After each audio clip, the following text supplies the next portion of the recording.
Pour Brasilia, il y avait l'idée que c'était important pour le Brésil de faire une nouvelle capitale. Et cela était bon. Cela était un peu un moment d'espérance. C'était important. Autour de Brasilia, les villes ont grandi et maintenant il y a des problèmes, comme dans toutes les villes quand elles commencent à trop grandir. L'idéal, ce serait qu'une ville ne se développe pas sans contrôle, qu'elle s'arrête à un certain point de densité et se développe ailleurs. Tout le monde sait cela, mais toutes les villes grandissent sans contrôle, surtout en Amérique latine. Et alors, les problèmes surgissent, de transport ou de la vie elle-même. Rio, par exemple, était beaucoup mieux. Le centre-ville était un lieu de plaisir où l'on pouvait se promener, regarder les filles, prendre un café, un rafraîchissement. C'était agréable. Maintenant, c'est une foule pressée parce que la vie est difficile aujourd'hui. La vie va de pire en pire. Et l'architecture, si vous allez à Brasilia, vous pouvez aimer ou non les monuments, mais vous ne pourrez jamais dire que vous avez vu avant quelque chose de semblable. C'est cela qui est important. Je crois que l'architecture est invention. Baudelaire disait bien que dans une œuvre d'art, la caractéristique principale, c'est l'étonnement, la surprise, n'est-ce pas? Eh bien, c'est cela qu'on a essayé de faire à Brasilia.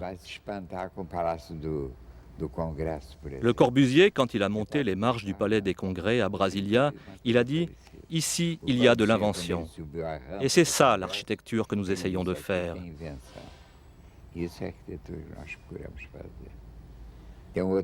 Un autre, Heidegger, disait que la raison est l'ennemi de l'imagination.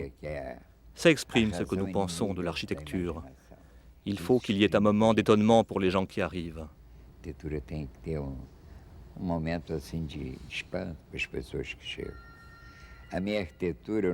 ne vois pas mon architecture comme le chemin idéal pour l'architecture. C'est la mienne, c'est celle que j'aime bien faire. C'est une architecture avec beaucoup de courbes, l'architecture la plus libre, la plus proche des églises coloniales. Et donc, je pense que chaque architecte doit avoir sa propre architecture. Si l'architecture était partout pareille, en obéissant à des préceptes établis, elle ne parviendrait qu'à une répétition. Ce serait la monotonie. Chaque architecte doit avoir, je crois, à l'intuition. Par ailleurs, je pense que la lutte politique, la vie, les amis, c'est encore beaucoup plus important. Je suis toujours avec les étudiants. Ils m'aiment. Quand je vais parler avec eux, ils sont 500, 600, 1000 étudiants. J'ai un engagement avec eux. Je dois parler clair avec eux et je dois me manifester dans les journaux quand il le faut. Et quand je leur parle, je leur dis, regardez, il ne suffit pas de sortir de l'école comme un bon professionnel. L'important, c'est de sortir, regarder la vie, regarder le ciel et savoir que nous sommes tout petits, savoir qu'il faut faire un monde meilleur. C'est cela qui est important. Comment l'intellectuel engagé que vous êtes a vécu la chute du communisme? La chute du communisme, je la vois comme un accident de parcours. Quand vous avez fait la Révolution française et après la Commune de Paris, elles n'ont pas été des victoires. Mais la racine est restée, un appel à la liberté, à l'égalité, à la solidarité.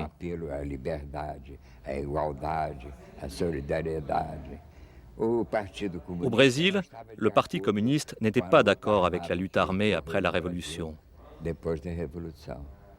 Mais je respecte ceux qui ont participé à la lutte armée, qui sont morts. C'était un moment de définition, où ils croyaient que la lutte politique est plus importante que la vie elle-même.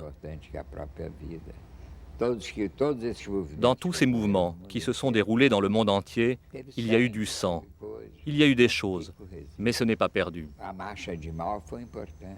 La marche de Mao a été importante, elle a été victorieuse. Celle de Fidel a été victorieuse. Il y en a d'autres qui ne le sont pas, mais ça a été une lutte. On a eu besoin de le faire. Fidel est venu ici, dans mon bureau, il y a 2 ans maintenant. J'ai dit à quelques-uns de mes amis intellectuels de venir pour qu'ils parlent du problème de Cuba. Quand il est descendu d'ici, il était minuit. Dans ce bâtiment, je suis le seul communiste, mais toutes les lumières avaient été allumées et tout le monde a applaudi. C'est parce qu'il est une figure importante dans l'histoire du monde. Il a lutté contre les Américains. Ici, vous savez, le peuple est bon. Le pays est riche, il est grand. Mais je ne sais pas comment le monde va évoluer.